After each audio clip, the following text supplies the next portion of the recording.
Good morning. Hope everybody had a enjoyable Thanksgiving, long Thanksgiving weekend, and glad to see you all back here this morning. Since taking office almost 2 years ago, Lieutenant Governor Reynolds and I have been working hard to improve our state with goals of growing good jobs, raising family incomes, reducing burdensome regulations, and again restoring Iowa's leadership position in education. For our economy to improve, we feel it's extremely important that we compete in this global economy and recognize the importance of international trade. We have seen significant growth in our exports in the last decade, and we think the potential for additional growth is very significant, especially because Iowa is an abundant producer of agriculture and food products. The basic components of growing international trade are two things. First is an open and fair market, and secondly, salesmanship. As such, we've taken several efforts to promote and grow our international markets. Both the Lieutenant Governor and I have led trade missions abroad to countries like South Korea, Japan, China, Brazil, Chile, and Germany. These missions have helped Iowa companies and farmers to grow their exports, which has brought more jobs to the state of Iowa. In addition, our trade mission to South Korea helped encourage CJ BioAmerica to choose Iowa on the Fort Dodge location for its first North America investment, a $324 million investment that's under construction right now.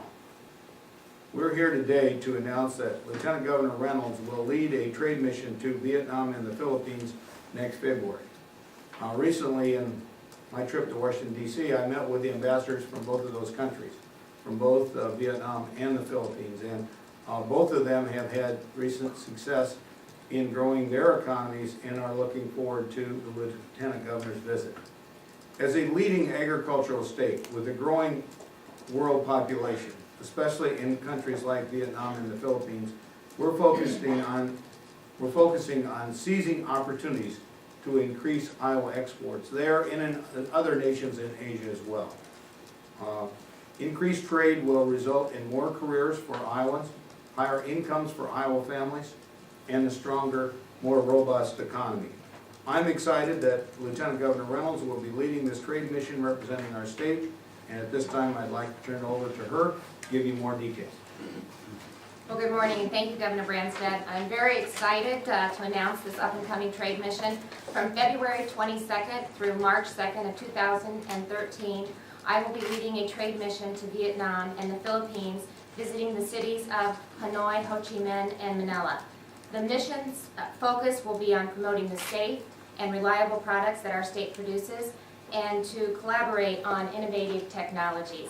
Specifically, both Vietnam and the Philippines import pork products from Iowa farmers, and we see great opportunity to foster and grow their export relationship.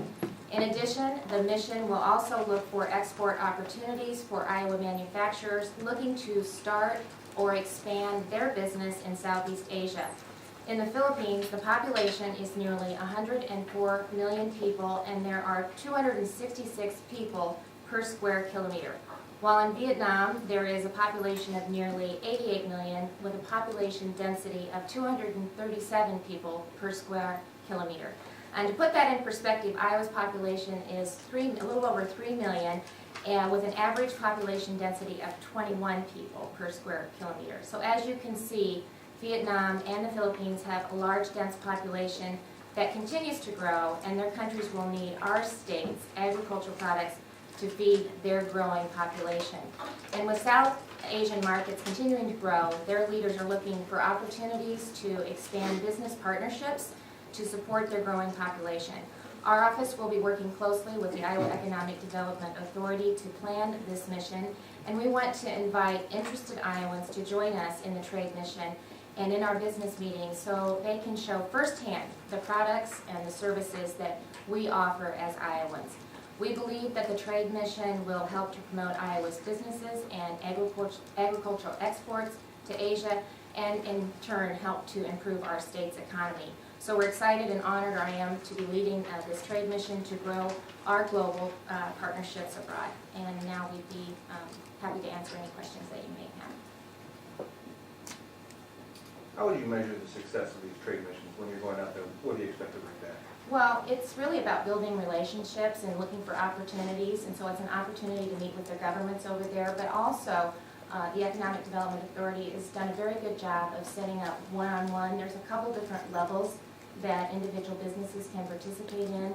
I believe there's a $1,000 level and a $3,000 level, and that allows them to kind of help facilitate the trip as well as setting up one-to-one meetings. But it's a great opportunity for us to see what businesses are looking to put some direct investment in Iowa, as well as building relationships to continue our opportunities to export. And oftentimes, you don't see immediate results of this, it's building relationships. Right.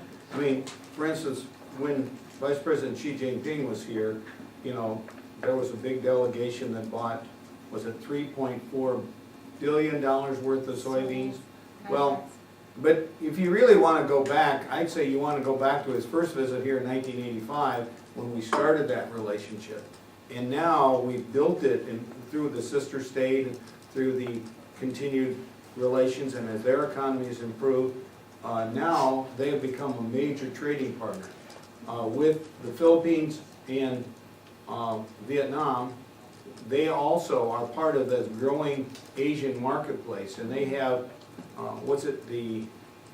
a Trans-Pacific trade partnership that they're working on, which is a free trade relationship with a bunch of Asian countries, with also countries here in North and South America.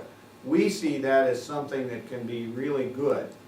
We know the European Union's got its problems, but we have great opportunities here in the Midwest and in Asia, and working together, we think there's great opportunities.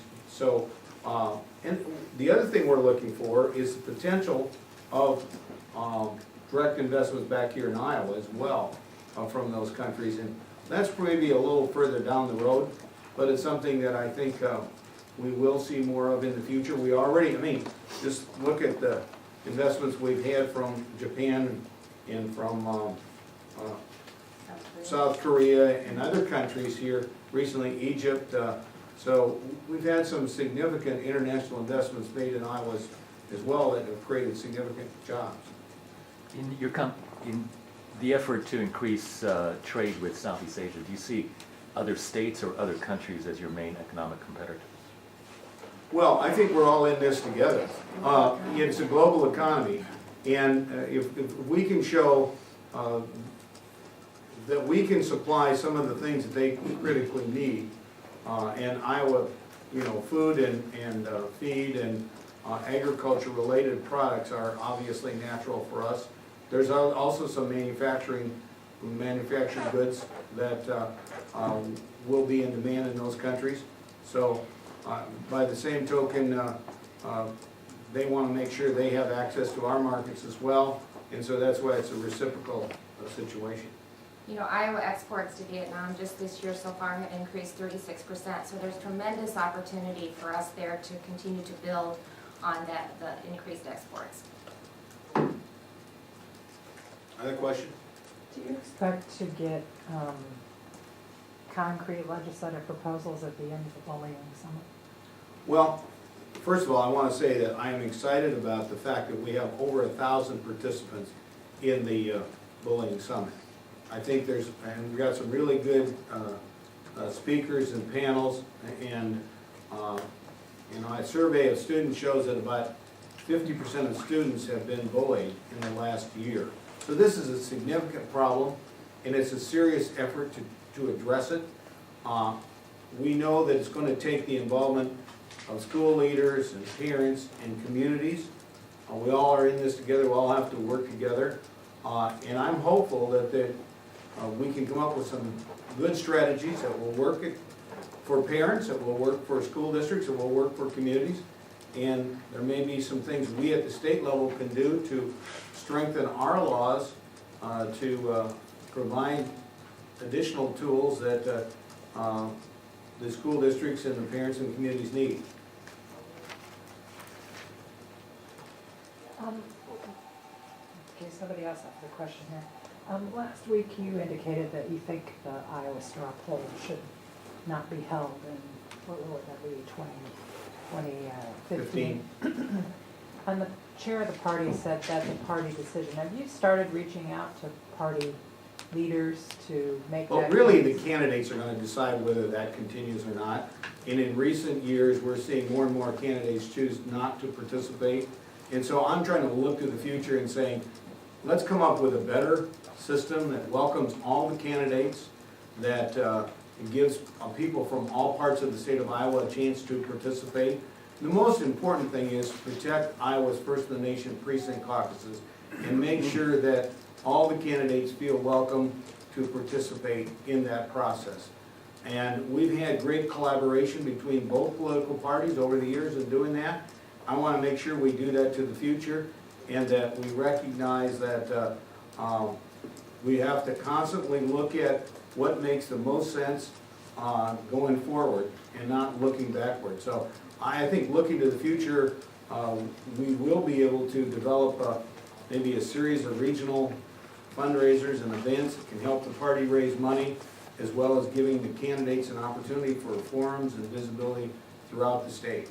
Have you and the chair talked at all about this topic? No, we haven't talked about this topic. I was asked this question by a reporter from the Wall Street Journal, and I just gave my honest opinion from what I've been hearing from a lot of people.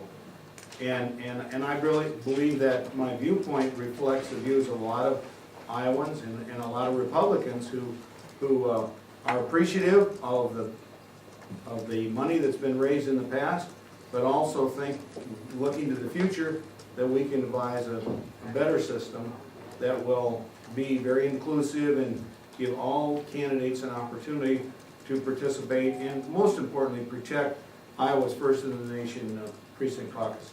It's kind of a big deal, obviously, when the governor of Iowa says the straw poll may not continue in its present form. Why has there been no dialogue between you two? Well, first and foremost, I think you know me well enough that I'm a really open and honest guy, and I tell things as I see them. And I was asked this question by a reporter, and I actually, the context of it was that we were talking about other subjects, and you may know that my granddaughter got her picture on the front page of the Wall Street Journal above the fold in color, and that's a big deal. And,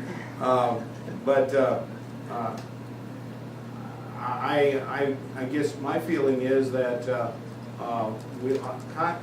first of all, I've been around a long time, and I've seen a lot of these caucuses, and I've seen this process evolve over time. And I think we need to respect and recognize that the straw poll is something that I think has less, it used to be an organizational test. And then it became a really big money thing, and now I think it's become less relevant in light of the last couple of elections, and the results are that a lot of the major candidates look at it and say, well, doing well in the straw poll doesn't really mean a lot, so I'm not going to spend a lot of money there and a lot of effort there. So let's look at other things that will work more effectively, that will make candidates feel welcome and an opportunity to participate and focus on the big event, which is the Iowa precinct caucuses. And that's always been my position, is I want to keep Iowa's precinct caucuses first in the nation. I want to work with both political parties to see that that happens. I want to make sure that all candidates feel welcome. That's why I've not endorsed candidates before the caucuses. I've tried to encourage them. I've tried to make them feel welcome and an opportunity to participate in Iowa, and that's the same thing that I want to do looking to the future. When you say less relevant, I mean, it still knocked at least one candidate out of the race the last go around. In some sense, is it unfair in that sense that somebody who's running for president all of a sudden, based on one straw poll in central Iowa, ends their candidacy? Well, look what happened last year. You know what happened last year. The winner, first of all, the person that won the straw poll, the next night there was an event in Waterloo. And a candidate that didn't participate in the straw poll made a much better impression. And all of a sudden, the person that won the straw poll faded quickly, and that candidate came, and then others, and you know, and we saw a lot of that sort of thing happen. But the fact of the matter is, I still think the old-fashioned way of winning the Iowa caucuses makes the most sense. And that's what I told all the candidates, and I think Senator Santorum followed it best. I said, go to every county, you know, put together a statewide campaign, and go to all 99 counties and meet as many people as you can, and build that kind of a statewide organization. And that, I think, is critically important. That's how you win elections in Iowa. But if the party makes $1 million or whatever it is out of the straw poll, that's a huge loss to the party, isn't it, if you don't have that event? Well, first and foremost, I don't think they're gonna make that kind of money. I don't think they've made that kind of money in the past. So maybe they can tell us how much money they made.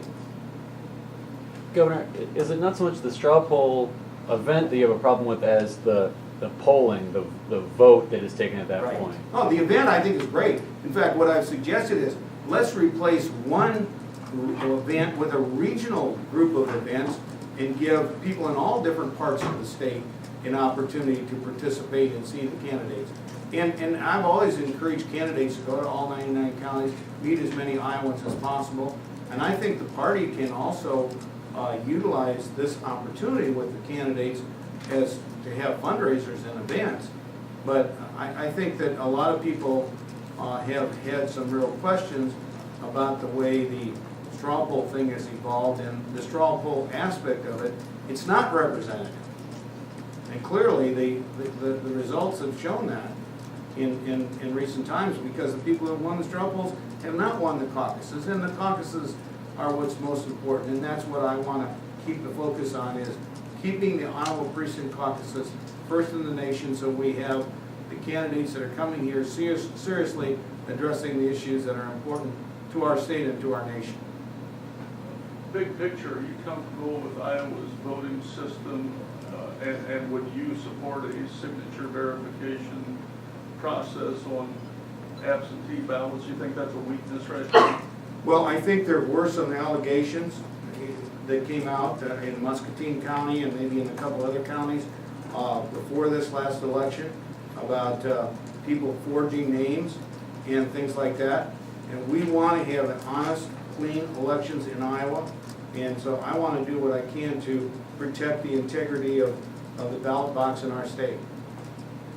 The Governor Paxton of Illinois recently essentially threw out the ASME contract over there, putting 40,000 workers with no contract after 3 extensions. What do you think about that tactic, and would you characterize where you think the current ASME negotiations in Iowa are going? Well, first of all, I have said Illinois is a basket case, and Illinois has the most debt per capita of any state. Illinois has the biggest unfunded pension system. They have huge, huge problems, and we don't operate the way they do in Illinois. We negotiate in good faith. Now, I was very critical of what happened 2 years ago at this time. You may recall, AFSCME made its demand. The governor didn't represent the state, didn't turn over the negotiations to the governor-elect, as has always been the tradition of the state, and said accepted their demands without any negotiations. I can tell you that will not be the case now. I am going to, I think the unions have done a great job of representing their interests. They've been very successful, and you know, you got to give them credit for that. But the governor has a responsibility, the executive branch of government has a responsibility to represent the taxpayers and to negotiate in good faith, and we intend to do that. Great. Thank you. I'm just curious, Final question. the pay raises they've requested, do those fit within your budget? And also, is it your policy still to extend any pay raise that are given to the unions to all state employees? We will address that during the negotiating process. Even the part about extending it to all employees? Well, it's always been my policy, we want to treat everybody fairly. I want to treat all state employees fairly in this process. But I also feel an obligation to protect the taxpayers' interest in the negotiating process. And this will be addressed with our proposal that will be presented by the negotiators representing the state. Thank you, Governor.